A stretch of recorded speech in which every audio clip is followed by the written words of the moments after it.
Hello and welcome to the class. In today's class, we are going to learn section 91 and 92 of Indian Evidence Act, which is included in chapter 6 of the Indian Evidence Act. पहली बात तो मैं आपको बताऊं, section 91 and 92 बात करता है कि ओरल एविडेंस कब नहीं लिए जाएंगे, पहली बात। दूसरी बात आपको याद रखनी है कि दोनों सेक्शन जो है सप्लीमेंट है, और एक केस है हमारे पास जो कि आया था 1955 में भवनभाई प्रेमभाई वर्सेस बाय वहाली का केस, जिसमें ये कहा गया कि दोनों सेक्शन है वो एक दूसरे को सप्लीमेंट करते हैं, बस उनके बीच में क्या होना चाहिए, एक चीज होनी चाहिए, दैट इज व्हाट कॉन्ट्रैक्ट, कि दोनों सेक्शंस में कॉन्ट्रैक्ट होने की बात जो है वो कंपलसरी है। अगर कॉन्ट्रैक्ट नहीं होगा पार्टीज के बीच में तो कहीं ना कहीं इन सेक्शन की इंपॉर्टेंस लूज हो जाएगी, कम हो जाएगी।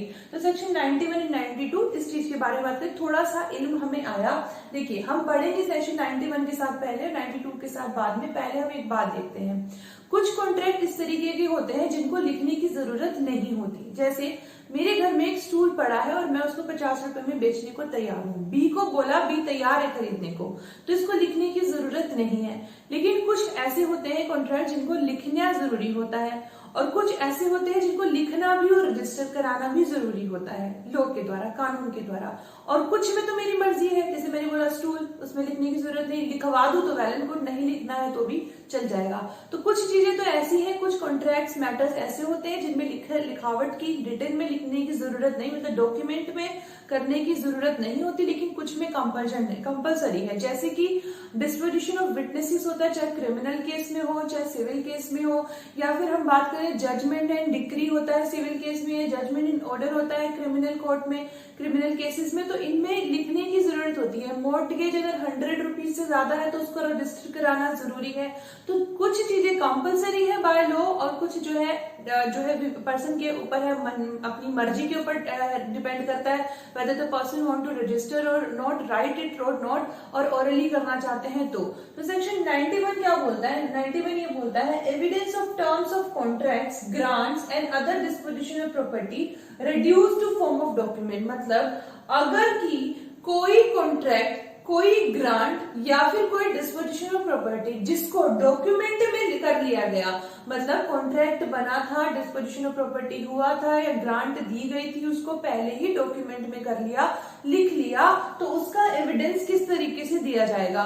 Section 91 best evidence of rule के ऊपर भी बेस्ड है, यानी कि बेस्ट रूल ऑफ एविडेंस के ऊपर भी बेस्ड है। बेस्ट रूल ऑफ एविडेंस का मतलब कि एविडेंस का सबसे अच्छा रूल क्या है, रूल यही है कि जो एविडेंस है उसके थ्रू ही उसे प्रूफ किया जाएगा। यानी कि सेक्शन 91 यही बोलता है कि जो डॉक्यूमेंट है उसके थ्रू ही उसको, प्राइमरी एविडेंस के थ्रू ही उसे प्रूव किया जाएगा। जिस भी डॉक्यूमेंट को हम बोल रहे हैं, या कॉन्ट्रैक्ट, ग्रांट, डिस्पोजिशन प्रॉपर्टी को बोल रहे हैं, जिसको लिखित कर लिया गया, डॉक्यूमेंट कर लिया गया, दस्तावेज में बना लिया गया, उसको उसी डॉक्यूमेंट से, दस्तावेज से प्रूफ किया जाएगा, उसी को एविडेंस माना जाएगा। हाँ, अगर उसका secondary evidence as per section 65 applicable है तो वो ले लिया जाएगा, अदरवाइज बेस्ट क्या है, उसको उसी डॉक्यूमेंट से क्या किया जाएगा, प्रूफ किया जाएगा। तो सेक्शन 91 सिंपल ये बोलता है, मेरे ख्याल से आपको क्लियर होगा कि जो भी कॉन्ट्रैक्ट, कोई भी ग्रांट, कोई भी डिस्पोजिशन ऑफ प्रॉपर्टी जिसको डॉक्यूमेंट में बना लिया गया था, उसको डॉक्यूमेंट के थ्रू ही प्रूफ किया जाएगा, उसका ओरल एविडेंस नहीं लिया जाएगा। प्राइमरी एविडेंस ही लिया जाएगा, सेकेंडरी भी नहीं लिया जाएगा, लेकिन अगर सेकेंडरी एविडेंस परमिसिबल है, एडमिसिबल है, तो वो ले लिया जाएगा। सेक्शन 91 तो ये बोलता है। सेक्शन 91 में 2 एक्सेप्शन है और 3 एक्सप्लेनेशन है। तो 2 एक्सेप्शन क्या है, पहली एक्सेप्शन देखिएगा, पहली एक्सेप्शन ये बोलती है कि अगर कोई पब्लिक ऑफिसर है जिसको कि रिटन कॉन्ट्रैक्ट के थ्रू एक पोस्ट पे क्या किया गया, अपॉइंट किया गया था, तो वो व्यक्ति अपनी ऑफिशियल कैपेसिटी में काम करना शुरू कर देता है। बाद में उस व्यक्ति को किस रिटन डॉक्यूमेंट के फॉर्म में, किस रिटन डॉक्यूमेंट पर क्या किया गया था, अपॉइंट किया गया था, प्रूफ करने की जरूरत नहीं। वो जो है काम कर रहा है अपनी ऑफिशियल कैपेसिटी में, उसी से पता चल रहा है कि हाँ, उसको किसी ना किसी डॉक्यूमेंट के थ्रू रिटन फॉर्म में उसको अपॉइंट किया गया था। ये इसकी एक्सेप्शन है। दूसरी एक्सेप्शन है विल के केस में। विल को से प्रूफ करते हैं, इंडिया में विल प्रोबेट से जो है प्रूफ किया जाता है। तो प्रोबेट को भी प्रूफ करने की जरूरत नहीं, प्रोबेट है और उसको मान लिया जाएगा कि हाँ, विल जो है वो कैसी है, लिखित है, उसको भी एक्सेप्ट कर लिया जाएगा। फिर इसकी एक्सप्लेनेशन में 3 चीजें हैं। पहली एक बोल रही है कि ध्यान से सुनिएगा, इसको थोड़ा कॉम्प्लिकेटेड है। पहला ये बोल रहा है कि अगर एक डॉक्यूमेंट को कितने ही तरीके से, कितने ही फॉर्म में उसको बनाया गया, जैसे हमारे इंडिया में अगर हमें कम्युनिकेशन करनी है लेटर्स के थ्रू, तो एक कम्युनिकेशन, एक कॉन्ट्रैक्ट हमने कई लेटर्स में कंप्लीट किया। भाई हमने पहले ऑर्डर भेजा, उन्होंने बोला ये एक्सेप्टेड नहीं है, इसमें थोड़ा चेंज कीजिए, फिर हमने आगे भेजा। इस तरह से काफी सारे डॉक्यूमेंट्स, काफी सारे लेटर्स तैयार हो गए, कम्युनिकेशन तैयार हो गई। तो अगर कोई जो है डॉक्यूमेंट जो है काफी सारे डॉक्यूमेंट्स में है, उसके बहुत सारे पार्ट्स हैं, तो वो सारे पार्ट जो होंगे वो एक जो है डॉक्यूमेंट का काम करेंगे, यानी उन सबको प्रूफ करना जरूरी है। पहली एक्सप्लेनेशन तो ये बोलती है। दूसरी एक्सप्लेनेशन हमें ये कहती है कि अगर कोई डॉक्यूमेंट जो है पार्ट में है, यानी कॉपी किया गया है, तो उनमें से एक को प्रूफ कर दीजिएगा, वो काफी है। फिर तीसरी एक्सप्लेनेशन ये बोलती है कि अगर कोई डॉक्यूमेंट ऐसा है जिससे रिलेटेड जो है ओरल एविडेंस जो है जो इस सेक्शन में बताया गया, उन फैक्ट को छोड़ के कई और फैक्ट के बारे में ओरल एविडेंस दिया जाता है या दिया जा रहा है, तो उसको एक्सेप्ट कर लिया जाएगा। एग्जाम्पल से समझाती हूँ। जैसे कि बिल ऑफ एक्सचेंज है। अगर बिल ऑफ एक्सचेंज 3 सेट्स में ड्रॉ हुआ, एक ही था ना बिल ऑफ एक्सचेंज, अलग अलग तो नहीं था, तो एक्सप्लेनेशन सेकंड के अकॉर्डिंग उसकी एक ही कॉपी को हमें एविडेंस के तौर पे प्रस्तुत करने की जरूरत है, प्रेजेंट करने की जरूरत है, सभी कॉपीज को प्रेजेंट करने की जरूरत नहीं है। एक्सप्लेनेशन सेकंड का। एक्सप्लेनेशन 1 का देखिए, जैसे मैंने अभी आपको बताया था, एक कम्युनिकेशन लेटर्स में, कई सारे डॉक्यूमेंट्स में, कई सारे पार्ट में वो पूरी हुई थी, तो वो डॉक्यूमेंट दिखाने पड़ेंगे। देखिए ऐसे ये बात हुई थी, फिर ऐसे बात हुई थी। यानी अगर कोई डॉक्यूमेंट एक पार्ट है उसका तो, या बहुत सारे पार्ट है तो सभी पे ये वाला सेक्शन एप्लीकेबल होता है। एक्सप्लेनेशन 1 ये बोलता है। एक्सप्लेनेशन 3 क्या बोलता है? एक्सप्लेनेशन 3 जैसे मैंने भी बोला कि अगर इस सेक्शन के अकॉर्डिंग कोई स्टेटमेंट नहीं आता बल्कि किसी और चीज से रिलेटेड आता है और वो ओरल एविडेंस आता है, तो उसको एक्सेप्ट कर लिया जाएगा। वैसे तो ओरल एविडेंस नहीं दे सकते, लेकिन अगर कोई और फैक्ट से रिलेटेड है तो वो आ जाएगा। कैसे? देखिए, जैसे कि अगर मैं बोलूं जैसे एक व्यक्ति और बी व्यक्ति के बीच में कॉन्ट्रैक्ट हुआ। क्या कॉन्ट्रैक्ट हुआ? उन्होंने कहा कि मैं, ए ने बोला बी को, मैं आपसे इंडिगो, इसमें इलस्ट्रेशन जो है दिया हुआ है इस सेक्शन में, बेयर एक्ट में भी दिया हुआ है यही इलस्ट्रेशन। ए बी को बोलता है कि मैं आपसे इंडिगो खरीदना चाहता हूँ, इंडिगो मतलब नील खरीदना चाहता हूँ। तो बी जो है तैयार है देने के लिए। अभी क्या हुआ, ए को पेमेंट करनी है, उनके बीच में रिटन कॉन्ट्रैक्ट हुआ। उन दोनों के बीच में, ए और बी के बीच में पहले भी एक कॉन्ट्रैक्ट हुआ था, लेकिन वो ओरल कॉन्ट्रैक्ट हुआ था। उस कॉन्ट्रैक्ट के अकॉर्डिंग बी ने ए को पैसे जो है, बी ने ए को इंडिगो देनी थी और ए ने पैसे देने थे। अब ये क्लोज ओरल एविडेंस वाली, ओरल जो कॉन्ट्रैक्ट हुआ था वो अपने इसमें लेकर के आ गए। जो रिटन कॉन्ट्रैक्ट उन्होंने लिखा उसमें वो ओरल वाली बात लेके आ गए। देखो मेरी बात सुनिएगा, मैंने आपको पहले थोड़ा सा कंफ्यूजन है। देखिए, ए और बी दो व्यक्ति हैं। ए बोलता है बी को कि आप मुझे इंडिगो दे दीजिए, मैं आपको पैसे दे दूंगा, और इन दोनों ने एक रिटन कॉन्ट्रैक्ट कर लिया, जैसे कि सेक्शन 91 में किया। अब जब कॉन्ट्रैक्ट किया तो कॉन्ट्रैक्ट करने के बाद में बी, इन्होंने कॉन्ट्रैक्ट में एक चीज और लिखी थी। क्या लिखी थी? इन दोनों ने ये तो लिखित लिखा, यानी डॉक्यूमेंट फॉर्म में किया कॉन्ट्रैक्ट। इससे पहले ये डॉक्यूमेंट बी समझिए नंबर 2 है, इससे पहले इनका एक कॉन्ट्रैक्ट नंबर 1 भी था, ये कॉन्ट्रैक्ट नंबर 2 है, इससे पहले इनका कॉन्ट्रैक्ट नंबर 1 भी हुआ था। तो उस कॉन्ट्रैक्ट को उन्होंने रिटन नहीं किया था, ओरल किया था।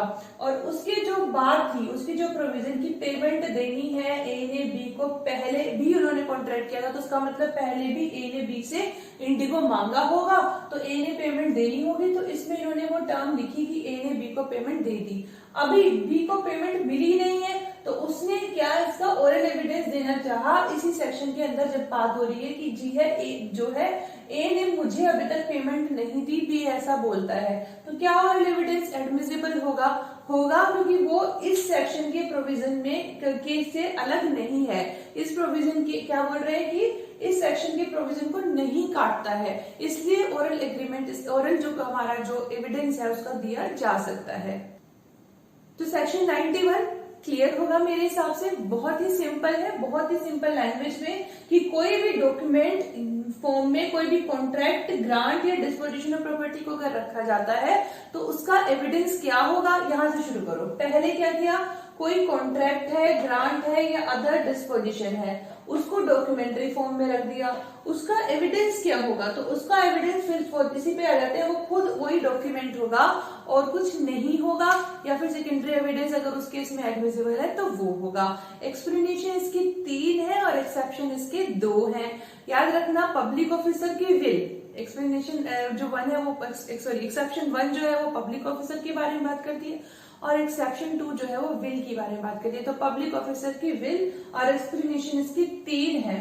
फिर आज ये सेक्शन 92 की बात करते हैं, जो कि बात करता है एक्सक्लूजन ऑफ ओरल एग्रीमेंट। देखो, एक्सक्लूजन ऑफ ओरल एग्रीमेंट की ओरल एग्रीमेंट को कब एक्सक्लूड करेंगे। अभी देखो, ओरल एग्रीमेंट को कब एक्सक्लूड करेंगे, इसमें जो एड मैंने बोला ये दोनों जो सेक्शन है दूसरे से रिलेटेड है। अगर मैं ये कहूं कि जो इसका एक स्टैंडर्ड फॉर्म है वो सेक्शन 92 है तो वो गलत नहीं होगा, क्योंकि सेक्शन 92 ये बोलता है कि जब पार्टीज के बीच में कोई कॉन्ट्रैक्ट होता है या कोई ग्रांट की बात होती है या कोई डिस्पोजिशन ऑफ प्रॉपर्टी की बात होती है, तो उस केस में या तो पार्टीज या उनके रिप्रेजेंटेटिव जिन टर्म्स पे अग्री होते हैं, मेरी बात सुनिएगा, जिन टर्म्स पे वो अग्री हो जाते हैं उन टर्म्स को उन्हें क्या किया, सेक्शन 91 के अकॉर्डिंग डॉक्यूमेंट में लिख लिया। तो जो चीज उन्होंने डॉक्यूमेंट में लिख ली तो उसको उससे रिलेटेड वैरी करती हुई, वैरी में भिन्न करती हुई, सब्स्टिट्यूट उसकी जगह पे कुछ और लाते हुए, कुछ ऐड करते हुए, कुछ सब्सट्रैक्ट करते हुए वो कुछ भी ओरली नहीं बोल सकते हैं। सिंपल। दोबारा बताओ, सुन लो। देखिए क्या बोल रहे हैं कि अगर सेक्शन 91 में कुछ चीज डॉक्यूमेंट लिख दिया, कॉन्ट्रैक्ट से रिलेटेड, ग्रांट से रिलेटेड या डिस्पोजिशन ऑफ प्रॉपर्टी से रिलेटेड, या तो लॉ के द्वारा रिक्वायर्ड था, जैसे मैंने आपको स्टार्टिंग में बोला ये लोग अपनी मर्जी से रिटर्न में करते हैं, तो उस केस में जो पार्टीज हैं या उनके रिप्रेजेंटेटिव्स हैं, अब देखो पार्टीज और जब रिप्रेजेंटेटिव्स की मैंने बात की तो यहां से सिंपल हो जाता है कि थर्ड पार्टी, स्ट्रेंजर वाली पार्ट जो है, यहाँ पर इनके बारे में ये चीज यहाँ पर एप्लीकेबल नहीं होती। क्या एप्लीकेबल होती है, जो पार्टीज या रिप्रेजेंटेटिव है उन्हीं के ऊपर सेक्शन 92 एप्लीकेबल होता है, कि जो पार्टीज है of contract, of disposition of property, of grant, वो पार्टीज या उनके रिप्रेजेंटेटिव ओरल एग्रीमेंट के बारे में या ओरली कुछ नहीं बोल सकते, किससे रिलेटेड, उन्हीं कॉन्ट्रैक्ट की टर्म्स को वेरी करते हुए कोई बात, सब्स्टिट्यूट करते हुए कोई बात, सब्सट्रैक्ट करते हुए कोई बात, या फिर वो ऐड करते हुए कोई भी बात। ओरल एग्रीमेंट हुआ है ऐसा नहीं बोल सकते, कोई टर्म्स ऐसी ऐड, सब्सट्रैक्ट, वेरी, सब्स्टिट्यूट नहीं कर सकते, ये बोला सेक्शन 92 ने। अब सेक्शन 92 तो ये बोल रहा है कि पार्टीज हैं, रिप्रेजेंटेटिव्स हैं, वो कुछ वेरी नहीं कर सकते, सब्सट्रैक्ट नहीं कर सकते, ऐड नहीं कर सकते और सब्स्टिट्यूट नहीं कर सकते। अब यहाँ पर इसकी कुछ प्रोविजंस हैं जो कि 6 हैं। प्रोविजो की बात करो, एक्सेप्शन की तरह काम करते हैं। पहली बात क्या है, the facts which invalidate the document, यानी कि अगर कोई ऐसे फैक्ट आ जाते हैं, पता लग जाते हैं, क्या है, जो कि कॉन्ट्रैक्ट को इनवैलिडेट कर देंगे, डॉक्यूमेंट को इनवैलिडेट कर देंगे। वो कैसे होंगे, जैसे कोई फ्रॉड का पता लग जाए, कोई मिस्टेक का पता लग जाए, तो वो जो ऑब्वियस कुछ भी इलीगल काम होगा तो उसको तो कभी भी लॉ परमिट नहीं करेगा ना। तो अगर कोई ऐसा चीज पता लग जाती है तो उसका ओरल एग्रीमेंट, उसकी ओरल एविडेंस दिया जा सकता है।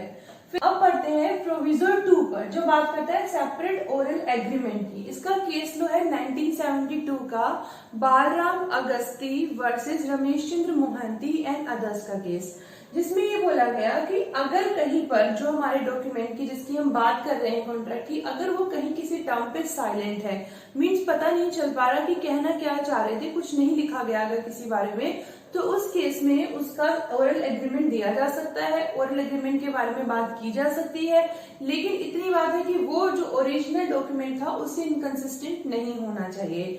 इसको एग्जांपल से समझते हैं। ए और बी यही अपनी पार्टी है, इन दोनों के बीच में कोई कॉन्ट्रैक्ट हुआ। अब कॉन्ट्रैक्ट में होने के बाद ए ने कुछ प्रोडक्ट्स बी से मंगाए, बी ने उसको सेल कर दिया। अब क्या हुआ, बी ने ए से पेमेंट मांगी और बोला कि ए मुझे पेमेंट नहीं दे रहा। अब पेमेंट नहीं दे रहा है ए, तो ये करता है उसको सू, तो ये बोलता है, ए बोलता है कि भाई पेमेंट के लिए तो हमारे बीच में ऐसा कुछ जो है अग्रीमेंट हुआ ही नहीं था। अब बोला गया था कि क्या, कि जिस तरह से चलती आ रही है पहले हम देते थे पेमेंट इस तरीके से देंगे। और बी क्या बोल रहा था, बी ये बोल रहा था टाइमली मुझको पेमेंट नहीं हुई है। तो यानी जब पता है दोनों ने लिखा है, लिखित रूप में लिखा ही नहीं था कि कब पेमेंट होगी, बस ये मान लिया था कि पहले जिस तरह से होता रहा इस तरीके से होगा। तो ये ए यही बोल रहा है, ए ने जो ओरल एग्रीमेंट दिया, ए ने जो ओरल एविडेंस दिया उसको एडमिट कर लिया जाएगा। जब क्या किया, इनकी टर्म्स में नहीं लिखा गया था कि पेमेंट किस तरह से होगी, बस इनकंसिस्टेंट भी नहीं है, कोई बात वैसी भी नहीं कह रहा पहले वो जिस तरह से होते, वो यही कह रहा है जिस तरह से हम पहले देते आए थे उस तरीके से हम अब देंगे, तो इसको एडमिट कर लिया जाएगा। तो प्रोविजन 2 ये बात करता है। प्रोविजन 3 क्या बात करता है, separate oral agreement as a condition precedent, means अगर कोई ऐसी बात थी जो कि इस डॉक्यूमेंट इस कॉन्ट्रैक्ट से पहले होनी जरूरी थी और वो जो है उसके बारे में ओरल एग्रीमेंट अगर पेश करती है पार्टी तो उस चीज को भी एक्सेप्ट कर लिया जाएगा। Distinct oral agreement made subsequently, अगर कोई, ये तो हुआ प्रेसिडेंट पहले, तो बाद में कोई अगर ओरल एग्रीमेंट बनता है जो इसके लिए बहुत जरूरी है, जो इसको कॉन्ट्रडिक्ट कर देता है या फिर इसको सब्स्टिट्यूट करता है या फिर इसको वैरी करता है, कोई इस तरीके का कोई कॉन्ट्रैक्ट बनता है तो उसका ओरल एग्रीमेंट दिया जा सकता है। दो केस में, एक केस ये बोल रहे हैं कि अगर पार्टीज में मतलब रजिस्टर कराना जरूरी नहीं था, पार्टीज ने फिर भी रजिस्टर करा लिया था डॉक्यूमेंट, तो उस केस में भी ओरल एग्रीमेंट दिया जा सकता है। लेकिन कब देंगे, कैसे देंगे, तो दूसरा भी एग्रीमेंट जो है जिसके बारे में वो बात कर रहा है, जो सब्सिक्वेंट कॉन्ट्रैक्ट हुआ है, जो इसकी कॉन्ट्रैक्ट को वैरी कर देगा सिचुएशन को, वो जो बात है वो भी रजिस्टर होना चाहिए। देखो दो चीजें हैं, पहले डॉक्यूमेंट आप रजिस्टर करा के लेके आए थे, अब दूसरा दोबारा एक सब्सिक्वेंटली एक और बना डॉक्यूमेंट वो इस पहले वाले डॉक्यूमेंट को वैरी करता है, तो उसको भी उसके ओरल एग्रीमेंट के थ्रू आने वाले डॉक्यूमेंट को प्रूफ किया जा सकता है। ये बात है, ये प्रोविजन 4 बोल रहा है। सिंपल बात है, इसको कॉम्प्लेक्स नहीं बिल्कुल भी अपने सोचना कि कॉम्प्लेक्स हो रहा है। देखिए दो डॉक्यूमेंट, एक डॉक्यूमेंट जिसकी की हम बात करें, दूसरा डॉक्यूमेंट बाद में आया, तो बोल रहे हैं कि सब्सिक्वेंटली कोई डॉक्यूमेंट बना उसका भी रजिस्टर होना जरूरी है। तो अगर वो रजिस्टर्ड डॉक्यूमेंट पहले वाले डॉक्यूमेंट की बात को काटता है तो वो एक्सेप्टेबल, उसका ओरल एग्रीमेंट मान लिया जाएगा, उसके ओरल एविडेंस को मान लिया जाएगा। बस वो रजिस्टर है, ये वाली बात हमें पता करनी जरूरी है। फिर कोई यूसेज और कोई कस्टम है जो कि इसके डॉक्यूमेंट की इनकंसिस्टेंट नहीं है तो उसका ओरल एग्रीमेंट दे रहे हैं तो वो भी एक्सेप्टेबल है। फिर extensive evidence of surrounding circumstances, languages हैं उनके बारे में कोई एविडेंस देना चाहते हैं तो उसका भी ओरल एविडेंस एडमिसिबल है, ये प्रोविजन 6 बोलता है। जब आप बेयर एक्ट में जाएंगे तो हो सकता है कॉम्प्लिकेटेड लगे, लेकिन मैंने पूरी कोशिश की कि उसको इजी लैंग्वेज में समझा दूं। अगर आपको क्लियर है तो I am really very grateful, thank you so much for listening, thanks a lot, keep learning.